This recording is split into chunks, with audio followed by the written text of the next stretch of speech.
All right, here's the thing about language learning. It's always going to be the most fun and the most exciting in the very beginning. But what do you do a few months later or a few years later when that initial enthusiasm is starting to wane? This is why I would recommend that you try to find ways to integrate your new goal, your new pursuit that you have to master X language with another way that you love to learn in your life, another way that you love to consume and engage with content. So, for example, if you are the type of person who likes to hang out with other people and socialize, you like to get out of doors, you like to be more physically active, and that's how you learn best, then you probably need to enroll in a sort of a class, a more traditional style classroom, or go frequently to language exchanges, or be a part of your community where there's other speakers who know that language or who want to learn that language that you can engage with. That's going to have to be a regular part of your practice. If you are more of a homebody, maybe if you're more introverted, if you like to learn through reading or maybe through gaming, then you're going to have some resources around that related to your language learning. In my case, I really enjoy card games and board games and tabletop games. I actually enjoy all kinds of games. I'm pretty well-rounded in terms of how I like to have fun. But what I found out through my own journey, again, I came to China in 2011. I've been here ever since. My target language is Mandarin. In the early days, it was good for me to learn through, a couple textbooks in a series and make my flashcards and attend, a class or two. But but over time, that grew boring, and I enjoyed socializing more with Chinese people that I was coming to meet. So I enjoyed discussions over tea and activities out of doors. But what's funny too is that even after some time, that sort of got a little bit boring to me, chatting up strangers. That's what I used to do a lot when I first landed in China. So a few years after that, I realized I think I can connect my interest, my passions of tabletop gaming and socializing and make something really powerful here. And that's where I came up with the ideas that you see for the games on my channel. I've got one right here in front of me. This is Heading into Language Land.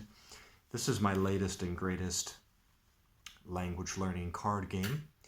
And we play it online every Saturday, so you can come out and give it a try. More details at languagecardgames.com. But that helped me to not only rekindle my interest in practicing languages, but really help to take me to the next level in the long term, because I know that this is something I'm deeply passionate about. I've been deeply passionate about it from a young age. It's really central to my being, and I know that's a kind of interest that's never going to wane for me. So if I hitch up language learning to that cart, language learning is always going to be in my life to some extent. And that's what you need to survive and thrive in the long term with your language learning. You've got to make language learning a part of your life.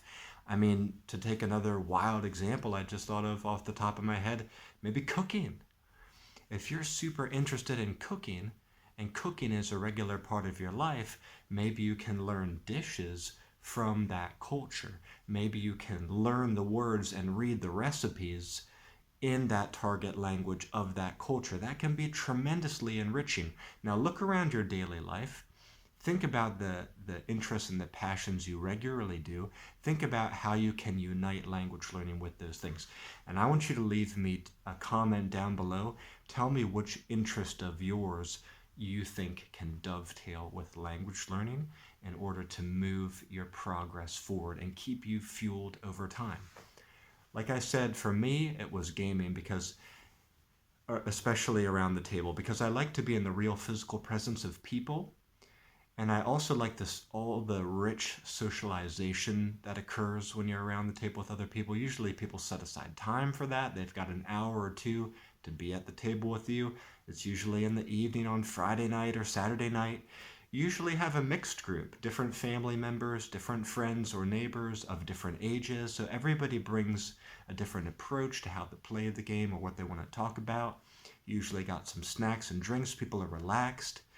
So that was a powerful way for me to learn my social skills and even my native language growing up. So now I connect that to language learning. I design card games, real decks, printable games, virtual games. I have foil cards. Sometimes I work with people to design unique game cards that can represent their own special character in the world that I've created. I'm doing some world building, and it's really, really fun. So this is the way that I like to learn. Now, if you want to come out and give this a try, if you want to try what we're doing, we're playing online every Saturday at 8 a.m. New York City time. That's Eastern Standard Time right now in the States. That tends to be morning for the Americas, afternoon for Europe, Middle East, Africa, evenings for Asia. So it gives a pretty fair chance for just about anybody to come out and join us. And we've had a lot of different people doing this with us since April of 2023. We have 4 core groups right now. First Saturdays are for Japanese, second Saturdays are for Turkish, third Saturdays are for Spanish, fourth Saturdays are for Mandarin. So we have these 4 groups in a regular rotation, and sometimes we do other languages too. So if I didn't mention your target language, still contact me. Let me know what language you're after. I'm keeping many different lists for many different languages. And my goal, my hope, is that people can actually make good friends and have fun and stay accountable as the months pass by, so that they can really feel like they are transforming, they are undergoing a metamorphosis, and they realize, hey, wow, this really can be fun. I'm actually making new good friends from across the world. Heck, I might even meet these people one day or have the chance to visit them in their country. That's what we're doing. We're connecting people. In so many of our games, there's been many times where every person in our game room is from a different country. So we have 5 or 6 different countries represented in the room, and they're all speaking in the same target language. That is wild, isn't it? I'm just thinking of our recent Spanish game where that happened. And also, we had a fantastic Japanese game on a prior Saturday, full table. I think there was six players at the table. So definitely come out and give this a try. The game is called Heading into Language Land. You can see a playlist for it right here on my YouTube channel. Again, there's real decks that I ship for free to any location worldwide. There are printable versions, which are the affordable option. You can print them off at home, cut them out, start playing right away. There's also the online virtual option, which you can play with anybody online like we do. So feel free to leave a comment on this video. Let's get in touch. You can also email me, languagecardgames.events@gmail.com if you want to play with us, and visit languagecardgames.com to learn more. Wishing you all the best on your language learning journey. I'm going to keep providing you with the regular motivation right here on YouTube, so I hope to see you back here in the next one. Bye-bye for now.